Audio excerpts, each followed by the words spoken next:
여러분 안녕하십니까? 2월 12일입니다.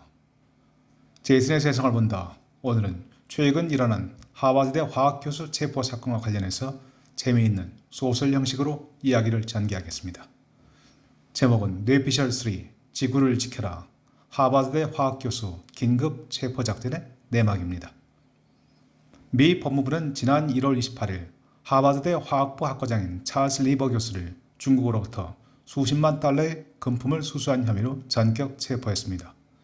은하정보부는 우한 폐렴과 찰스 리버 교수 체포 사이에 어떤 연계고리가 있는지 가공의 시나리오를 통해서 살펴봤습니다. 단 이것은 실체적 진실과는 전혀 관련 없는 순수한 뇌피셜임을 다시 한번 밝혀둡니다. 지구 시간으로 2월 12일 오후 5시 지구로부터 21광년 떨어진 행성에서 긴급 회의가 열렸습니다. 두 개의 태양이 행성 하늘을 밝게 비추고 있는 시각이었습니다. 은하정보부장 케이트 주재로 열린 지구 문제 현안 긴급 검토 회의에는 지구 북반구 담당국장 노스와 지구 생명체 관리국장 라이프, 달기지 사령관 문과 에어리어 51기지 연락관 에어리어 등 핵심 관계자들이 모두 참석했습니다. 은하정보부장입니다. 여러분들은 지구가 가진 물과 금을 비롯한 각종 광물 자원, 그리고 무엇보다 지구인의 유전자 정보가 우리 행성 전체의 안전과 은하계 생명체의 생존에 결정적으로 중요하다는 사실을 잘 알고 있을 것이요. 그런데 작년 12월 1일부터 지구 북반구에서 시작된 소위 우한 폐렴, 신종 코로나 바이러스가 빠른 속도로 전 지구적 규모로 확산되고 있어서 상당한 위협이 아닐 수 없소.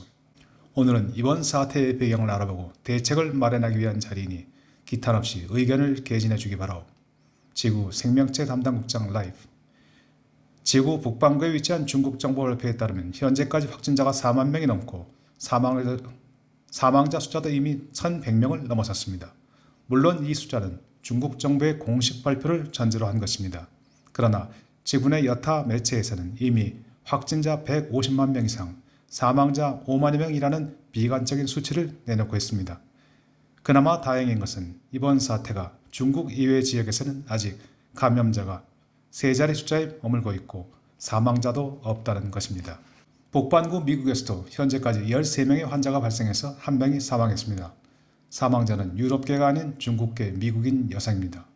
아직까지 미국 내 대규모 감염 확산 징후는 보이지 않고 있습니다만 미군은 일단 현재 격리 시설로 운영 중인 3개 기지, 즉 콜로라도의 포트 칼슨, 캘리포니아의 트래비스 에어포스 베이스 및 텍사스의 렉랜드 에어포스 베이스 외에도 주요 대도시 공항 인근에 위치한 11개 공군 기지를 추가 격리 시설로 새로 지정하기로 하는 등 감염 확산에 대비하고 있습니다. 그러나 미국 역시 각 군 기지에서 격리 수용이 가능한 인원은 20명에 불과합니다. 감염자에 대한 완전한 격리 수용은 막대한 인력과 엄청난 예산이 수반되는 어려운 과제입니다. 지구 최고 수준의 의료 선진국인 미국에서도 주요 대도시 중 하나인 아틀란타의 경우 평상시 격리치료시설에 수용 가능한 인원은 10명이 되지 않을 정도로 격리 문제는 어렵습니다. 팬데믹은 예방이 최선입니다. 중국은 미국보다 의료시설이 낙후된 국가입니다. 이런 상황에서 중국 우한 지역에 위치한 병원들이 밀려드는 환자들을 그냥 돌려보내는 것에 대해 뭐라고 비난하기조차 어려운 일입니다. 그런 의미에서 중국 내 확진자 및 사망자 숫자를 정확하게 파악하는 것 역시 현실적으로 가능하지 않습니다. 은하정보부장 케이트. 잘 들었소. 미국 하버드대학 화학교수가 중국 우한 이공대학으로부터 자금을 지원받은 혐의로 체포되었다는데 시기적으로 다소 석연치 않다는 생각이 드네요. 혹시 이번 폐렴과 어떤 관계가 있는 것은 아닐지. 지구 북반구 담당국장 노스. 동권에 대해 보충 설명을 드리겠습니다. 미 법무부는 1월 28일 중국 정부와 대학에서 수만 달러의 금품을 받은 혐의로 하버드대학 교수를 체포했습니다. 법무부에 따르면 하버드대 화학부 학과장인 찰스 리버 교수가 중국 후베이성 우한 이공대학으로부터 지난 6년간 매달 5만 달러의 급여와 연간 15만 달러의 생활비를 받아온 것으로 밝혀지고 있습니다. 또 찰스 리버 교수가 우한 이공대학에 나노기술 공동연구소를 설립했다고 덧붙이면서 미 국방부와 국립보건원으로부터도 1,500만 달러 이상을 받았다는 점을 강조했습니다. 에어리어 51 기지 연락관 에어리어.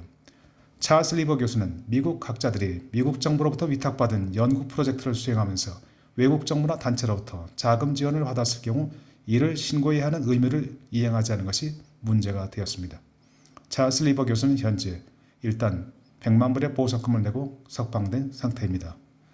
은하정보부장 K2. 내가 가장 알고 싶은 것은 찰스 리버 교수가 지구화학계에서 어느 정도 비중이 있고 이번 우한 사태와 어떤 관련이 있느냐입니다. 지구 생명체관리국장 라이프. 1956년에 태어나서 올해 61세가 되는 찰스 리버는 1991년부터 하버드 교수로 재직해온 인물로서 세계 최고 수준의 화학자이며 특히 나노 분야의 개척자로 꼽히고 있습니다.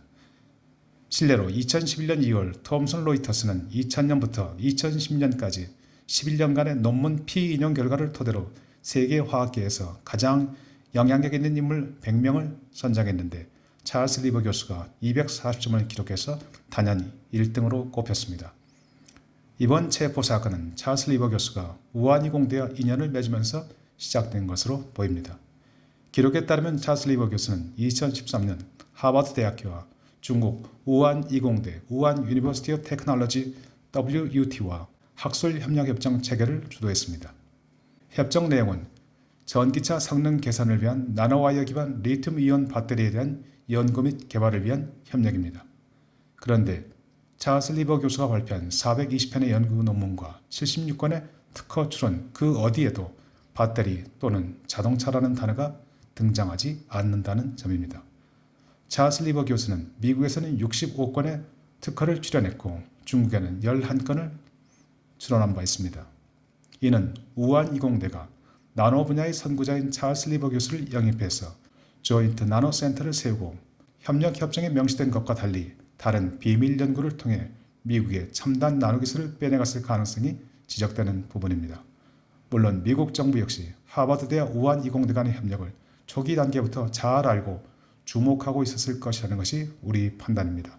미 법무부가 찰스 리버 교수에 대해 적용한 죄목이 중국에 대한 기술 유출처럼 거창한 것이 아니라 외국 정부로부터의 자금 지원 의무 보고 위반이라는 비교적 경미한 사안이라는 점도 이를 뒷받침하고 있습니다.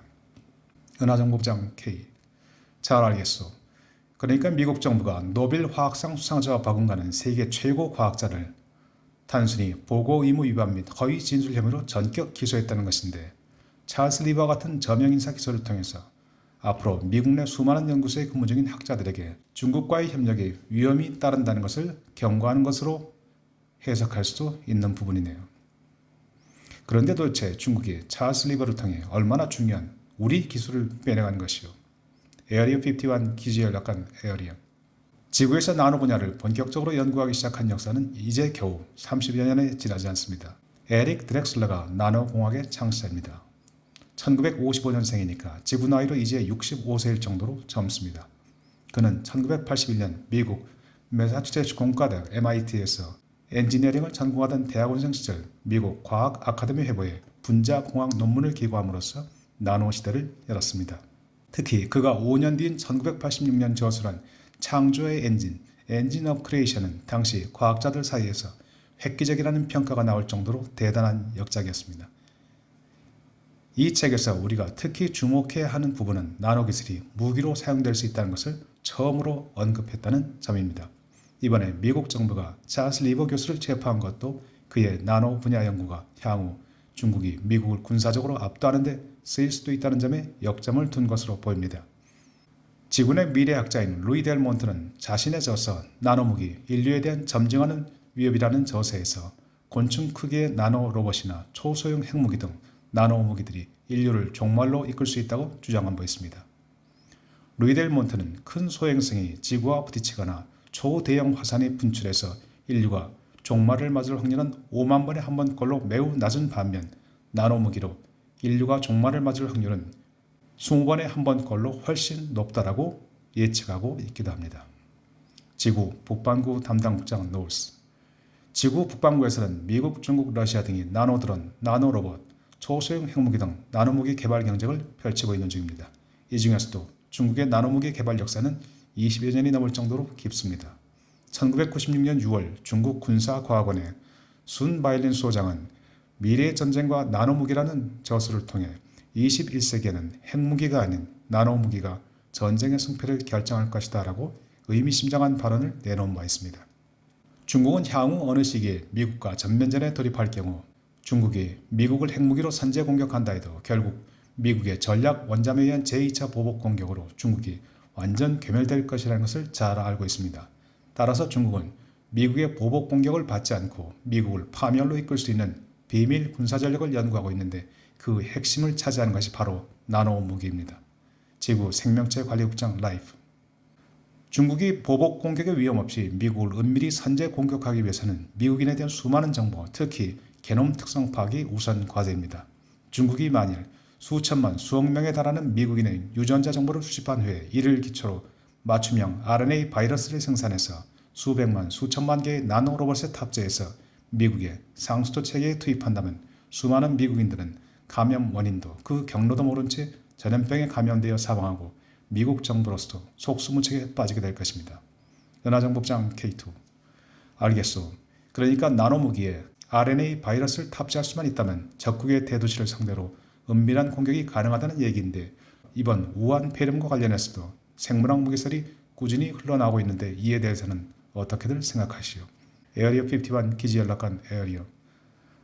나노기술은 1950년대 중반 우리 행성과 미국 간에 체결된 조약에 따라 우리 측이 미국에 독점적으로 제공하고 있는 과학기술입니다. 미국은 나노기술을 의료 분야, 재료공학 등 평화적 분야에 집중 투자함으로써 무기화 측면에서는 오히려 후발주자인 중국보다 처지는 것으로 평가되고 있습니다. 지구 북반구 담당국장 노울스. 며칠 전 탐 코튼 미 상원 의원이 바이러스가 우한에 있는 생화학 무기 프로그램과 연관됐을 수 있다는 의혹을 제기했습니다. 이에 대해서 주이텐 카이 주미 중국 대사는 2월 9일 미 CBS 방송에 출연해서 이는 미친 소리이며 중국에 대한 인종차별적 발언이라고 비난하면서 오히려 미국의 생물학 무기 공격설을 들고 나온 바 있습니다.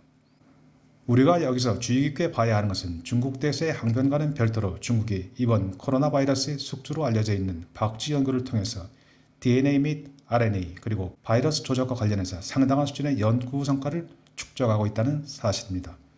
지구 생명체 관리국장 라이프. 박쥐는 사스, 메르스, 니파 바이러스 등 치명적인 바이러스의 숙주로 잘 알려져 있습니다.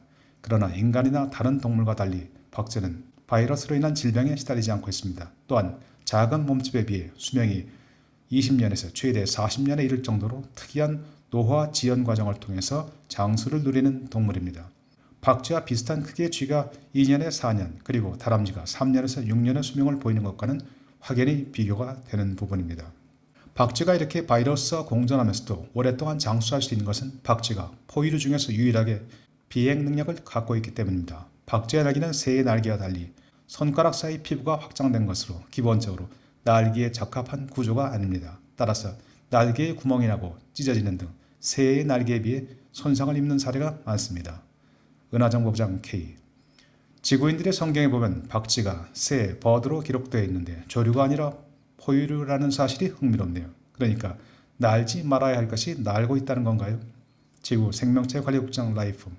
네, 성경은 레위기에서 박쥐를 황새 학등과 함께 산 것을 먹지도 말고 죽은 것을 만지지도 말라고 엄중하게 경고하고 있습니다.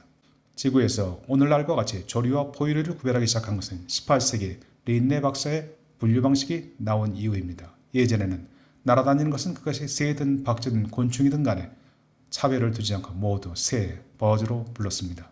그럼에도 성경에 박쥐에 대해 아주 오래전부터 접촉하지 말라고 기록되어 있는 것은 놀라운 일이 아닐 수 없습니다.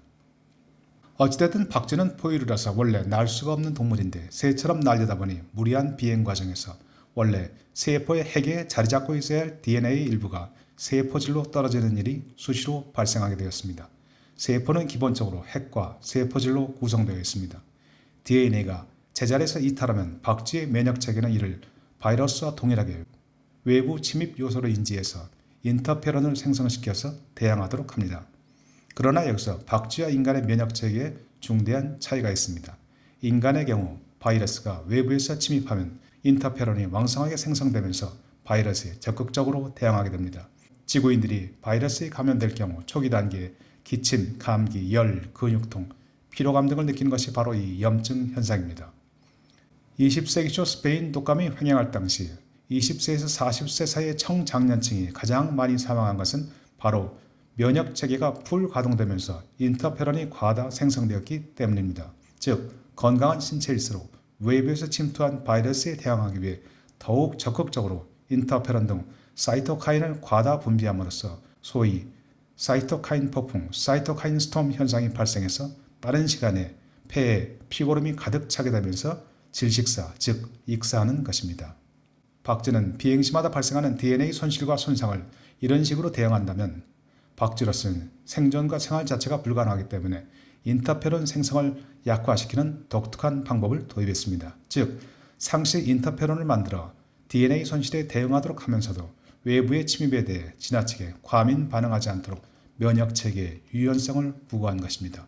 코로나 바이러스 등은 바로 이러한 박쥐의 특이한 면역체계 특성을 이용해서 박쥐의 몸을 숙주로 사용하고 있는 것이고, 박쥐는 바이러스에 감염되었으면서도 인간과 달리 질병에 걸리지 않는 것입니다. 박쥐의 면역체계에 대해서는 우한 바이러스 연구소가 세계적으로 독보적 위치를 점유하고 있습니다. 이러한 우한 바이러스 연구팀의 발표 이전에는 박쥐가 바이러스 전염병 증상을 보이지 않는 것이 다른 포유류보다 높은 인터페론 분비 능력을 보유하고 있거나 또는 비행 과정을 통해서 체온을 높게 유지하고 있는 데 따른 것이라고 막연하게 생각해왔습니다. 지구 북반구 관리국장 노울스. 우리는 중국 학자들이 2003년에 발생했던 사스의 면역 백신을 개발하기 위해 박쥐의 면역 체계를 연구하는 과정에서 우한 바이러스 연구소에서 신종 코로나 바이러스가 유출된 후 우한 수산시장에서 팔리고 있는 찬산갑 등 야생동물을 중간 매개체로 확산되었을 가능성에 주목하고 있습니다. 에어리어 51 기지연락관 에어리엄. 그리고 우리로서는 중국 학자들이 박쥐의 면역체계를 연구하는 과정에서 RNA 바이러스를 조작한 후에 나노로봇의 탑재를 시도했을 가능성도 여전히 배제하기 어려운 실정입니다. 찰스 리버 교수가 개발한 나노와이어와 나노메쉬는 이미 뇌 또는 홍채에 이식해서 인체 내부를 직접 살펴볼 수 있는 단계에 진입했기 때문입니다. 지구 북반구 관리국장 노울스. 지금 지구에서 가장 핫한 주식 중의 하나인 테슬라를 이끌고 있는 앨런 머스크도 바로 찰스 리버 교수의 연구 결과에 감동을 받고 AI를 능가하는 AI 컴퓨터와 인간 두뇌의 결합을 모토로 뉴럴링크라는 회사를 세워서 나노 사업에 뛰어들고 있는 상황입니다. 은하정보장 K2, 잘 알겠소. 미국 정부가 세계적 석학인 찰스 리버 교수를 별로 중요하지도 않은 죄목까지 붙여가면서 체포한 데는 또 다른 이유가 있을 수도 있다고 판단해도 될 듯하오. 그 정도 명망을 지닌 학자가 중국 정부의 푼돈을 받고 기밀을 넘긴 것을 보면 우리가 지구인을 어디까지 신뢰할 수 있는지 의문이 들 수밖에 없는 듯하오. 그럼 이제 지구를 직접 현장에서 보고 듣고 있는 달기지 사령관과 지구 북반구 담당 국장의 의견을 들어보는 것으로 회의를 마무리하겠습니다. 달기지 사령관 문. 찰스 리버 교수는 중국 정부가 중국은행 구제에 돈을 예치하자 현찰로 보내달라고 했을 정도로 돈에 집착했다는 뒷얘기가 있습니다. 지구인은 우리 행성에서도 특이한 인성을 가지고 있습니다. 중국과 미국의 달 탐사에 얽힌 이야기를 말씀드리겠습니다. 작년 1월 즉 2019년 1월에 중국의 무인 달 탐사선 장어 4호가 지구인 최초로 달 뒷면에 착륙함으로써 미국을 비롯 전 세계를 놀라게 한 적이 있습니다. 미국은 1969년 달에 우주인을 보낸 이후 1972년까지 몇 차례 더 달 표면 탐사에 나섰지만 이후 50년간 단 한 차례도 달 착륙을 시도한 적이 없습니다. 달 뒷면은 말할 것도 없습니다. 미국은 달 탐사 중단이라는 우리와의 약속을 충실히 이행했습니다. 달 뒷면에는 지구인들이 결코 보지 말아야 할 것이 있습니다. 나노기술의 무기화는 장차 지구인을 파멸로 이끌 수 있는 무서운 기술입니다. 핵무기는 미국과 러시아 등 강대국을 중심으로 어느 정도 국제사회의 통제가 가능하지만 눈에 보이지 않는 나노기술은 우리 행성 차원에서도 통제하기가 어려운 과제입니다. 우리는 미국과 함께 중국 나노기술의 발전 속도에 상당한 우려를 갖고 있습니다. 그러나 우리에도 불구하고 결국 시간이 지나면 나노기술이 재료공학, 생명공학, 의학과 결합되어 무기화의 길로 나아갈 것은 분명한 사실입니다. 나노기술은 다음 3차 세계대전에선 핵무기를 능가하는 무기로 등장할 것입니다. 통제를 벗어난 바이러스가 지구인을 절멸시킬 가능성도 한층 커지고 있음을 의미합니다. 지구 북반구 관리국장 노울스. 지구 북반구 책임자로서 마지막으로 한 말씀 드리겠습니다. 최근 정세를 요약하겠습니다. 2월 24일부터 25일까지 미국 트럼프 대통령이 인도를 방문할 예정입니다. 인도는 중국과 국경을 함께하고 있습니다만 현재까지 단 3명의 우한 폐렴 환자만 발생할 정도로 청정 지역입니다. 그 이유는 알 수 없습니다. 중국이 우한 폐렴에 따른 폐쇄 조치로 휘청거리는 이 시점에 미국과 인도 간의 정상회담 개최는 상당한 의미가 있습니다. 트럼프 대통령으로서는 이번 인도 방문이 첫 번째 방문입니다. 우한 폐렴의 전 지구적 확산에도 아랑곳하지 않고 인도 방문을 강행하는 데는 그만한 자신감이 있는 것으로 해석되고 있습니다. 반면 시진핑 주석의 4월 초 일본 방문에는 이미 적신호가 켜졌습니다. 우한 폐렴이 진정되지 않는 한 시 주석의 금년 상반기 중 일본 및 한국 방문 등 주변 국가 방문은 어려울 것으로 보입니다.